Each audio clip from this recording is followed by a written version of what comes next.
How to advance your SEO career in a challenging in-house environment with Anne Berlin. The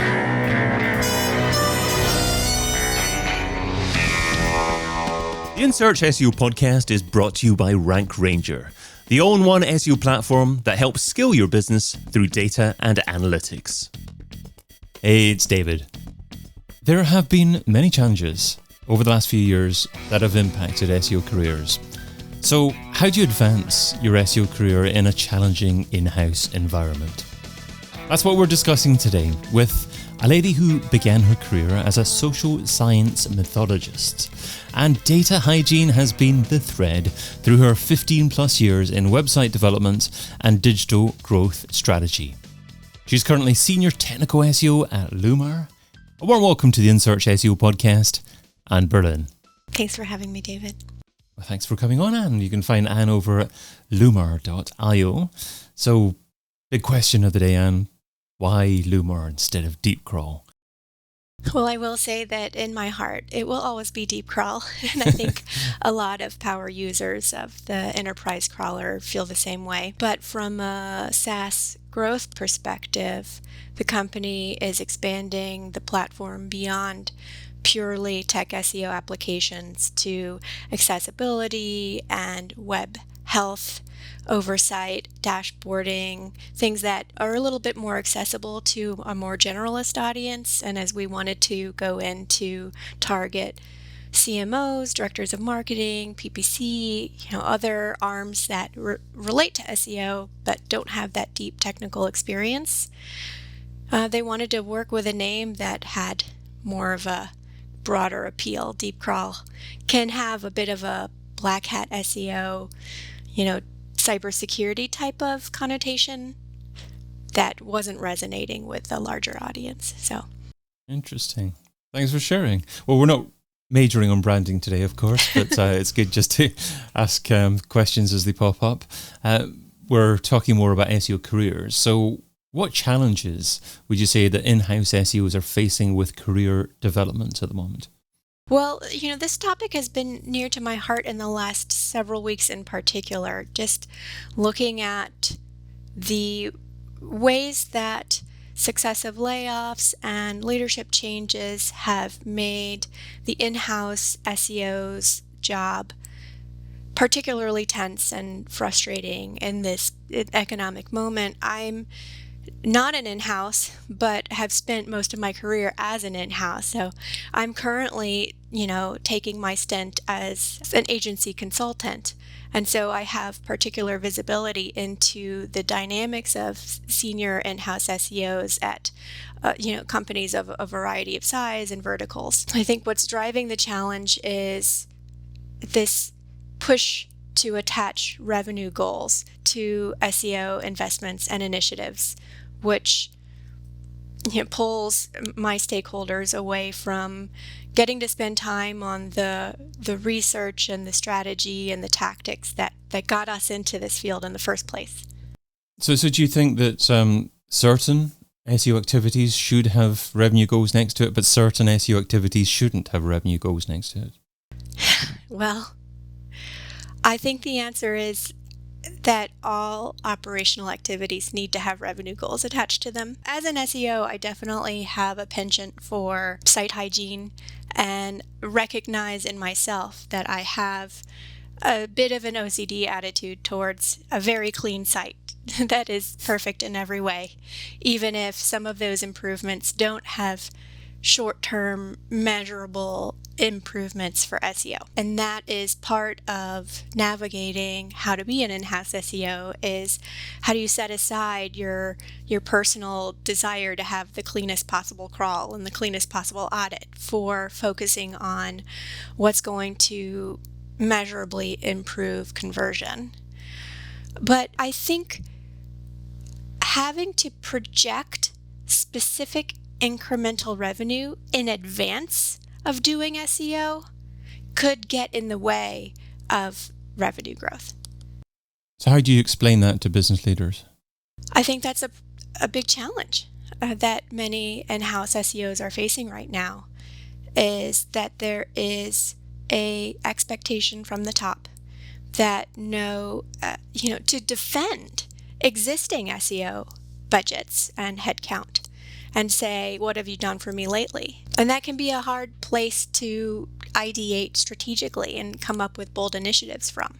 So if you're an SEO that is mid-level, manager level in a company, but looking to climb the ladder, looking to go to some kind of director or head of type level, and perhaps you're a little bit concerned about the fact that you won't be quite as actively involved in doing all the things you love to do as an SEO on a day-to-day basis, is it worthwhile making that move? And also, if you do make that move, how do you build the skill set required to do the different tasks required?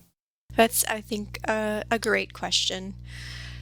Many folks, I think, want to advance their careers in order to support their personal goals or their family's needs, and then find that, and this isn't isolated to just SEO, but find that as they move up the ladder in their career, the tactics and daily activities that brought them into that career become a smaller and smaller part of their day.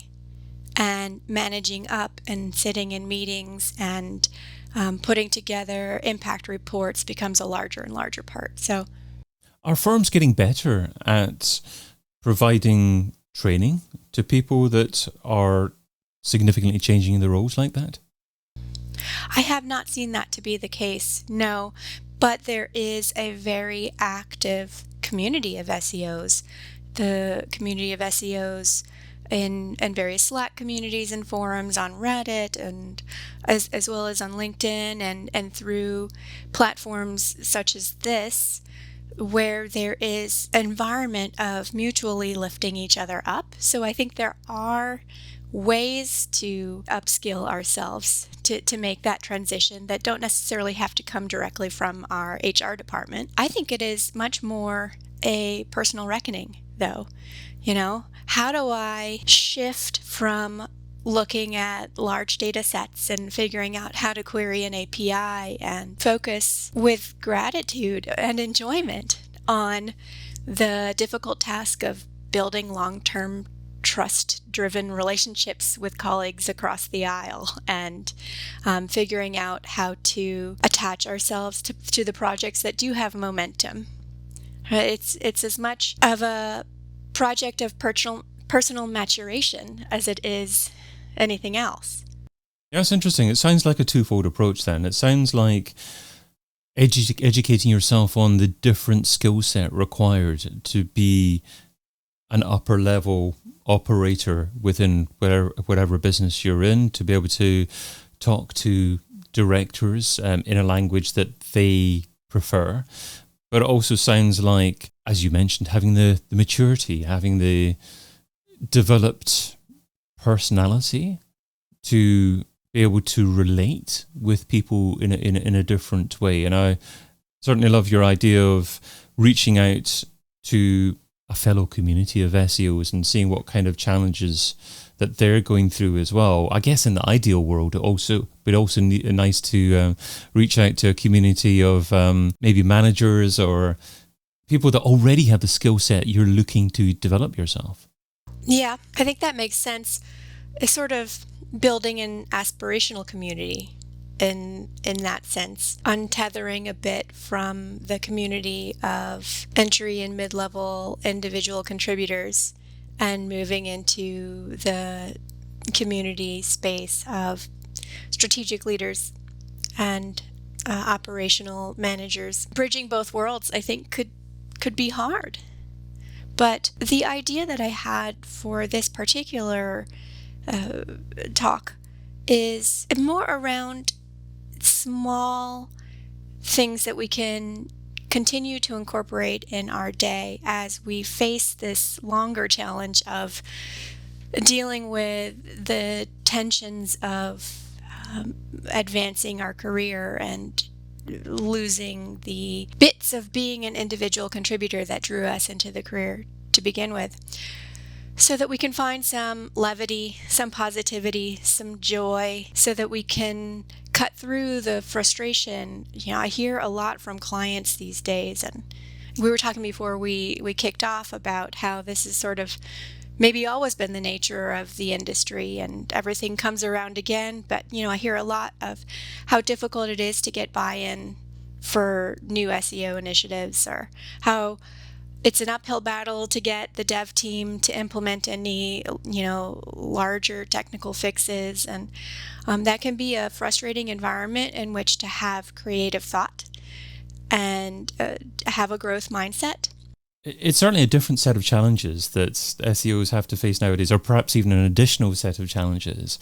And one word that I kept feeling when you were articulating your thoughts on the skills of enjoying what you're doing, I was hearing be present. Be present in what you're doing, and actually try your best to find joy in it, even if it's not necessarily what you initially wanted to do. Perhaps as a way to develop joy in doing something that will assist you achieve the final outcome that you want to achieve.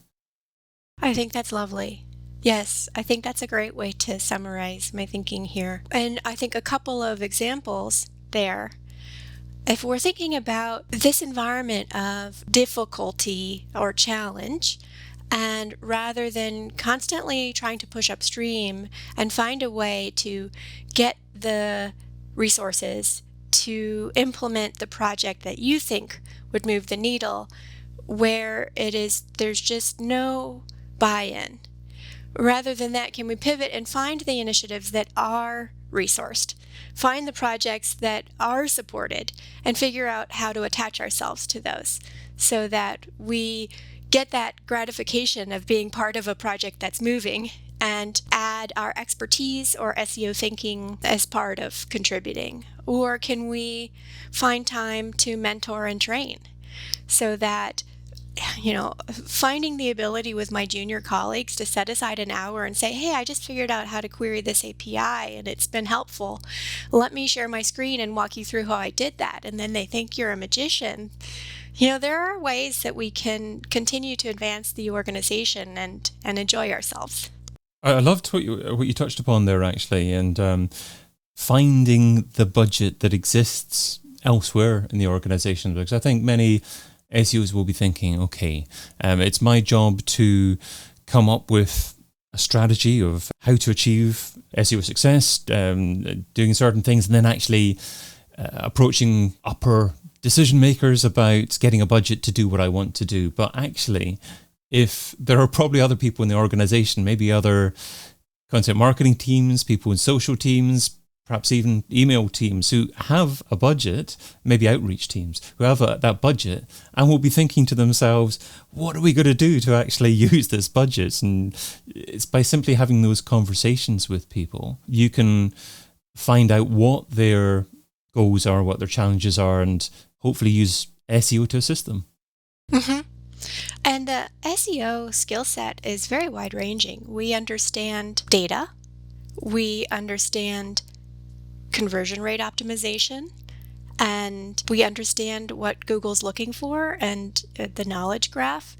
There are not just a discrete set of skills in SEO that only apply to SEO, but we can be valuable with teams that are looking at onboarding a new CMS platform, with teams that are working on web performance or addressing tech debt, figuring out how to improve the user experience. I think SEOs can find a way to plug into those initiatives and add value. And even if it's just on the margins, showing up to a project that has momentum and saying, I've got skills and time, how can you use me, can be personally rewarding and also start to show that you're a good organizational citizen. And then you will be thought of later if there is opportunity and trusted. And that's the slow game. Win at the slow game. Love it. And obviously, if you're used to working in a large organization, you'll be used to having one-on-ones with people, either your own team or people above you as well. And there's that opportunity to have a think about how using SEO can help other departments. I think you mentioned CRM, or there are other marketing related, not even necessarily marketing, but could be technical, could be customer facing teams that you could assist in some way. So maybe having some sort of idea about how you can assist with them, and then arranging a one-on-one with them. And don't approach it in a manner that you've got to sell your idea to them. It's all about listening first of all, isn't it? And then seeing if what you can offer is suitable at that moment in time. I find it's really effective to say, oh, you know what? I read a really cool tutorial about that recently. Or I found an interesting conversation about that in this thread, and share it and show that you are part of this community of knowledge, that you are an active learner, and that this sharing of geeking out over how to build and maintain websites can be a fruitful common ground for relationship that you can build on later to, find alignment to get some of your SEO initiatives moving again.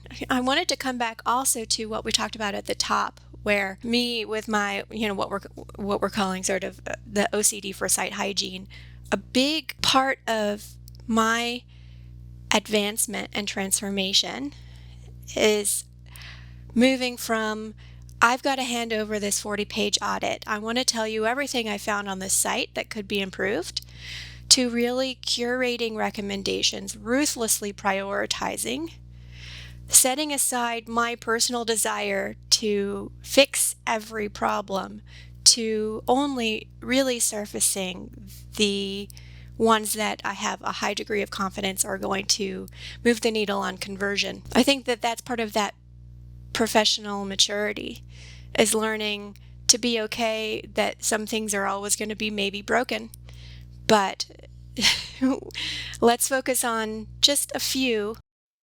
Yeah, I love it. That's a real sense of maturity. And I think a real reason why, even though as an agency SEO, you just love working with different clients and like working in the fast-moving world of agencies, it's sometimes a good idea to work in-house as well and get that experience of moving things along slowly, understanding that people management and what you have to do to get buy-in from key areas. I think that's brilliant. That is the name of the game. Like you said, win at the slow game, and find ways to keep your love of SEO alive and find joy in the little things along the way through mentorship and relationship building. Superb. Well, let's finish off with the Pareto Pickle.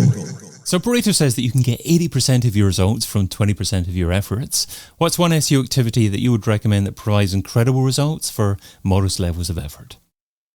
Well, tech SEO is my love, and so I'm going to go with a tech SEO play. I think that there are incredibly easy wins to be found in crawl budget optimization on large sites in particular. If you go into your crawl stats report and you find that there's a file type or a site section that's getting an inordinate amount of attention, repeat crawling and crawl volume, that isn't part of your priority for transactions or indexation, and you find a way to disallow or no index and pivot Googlebot's attention away from that area, page indexation often increases. So that's a low effort, high reward.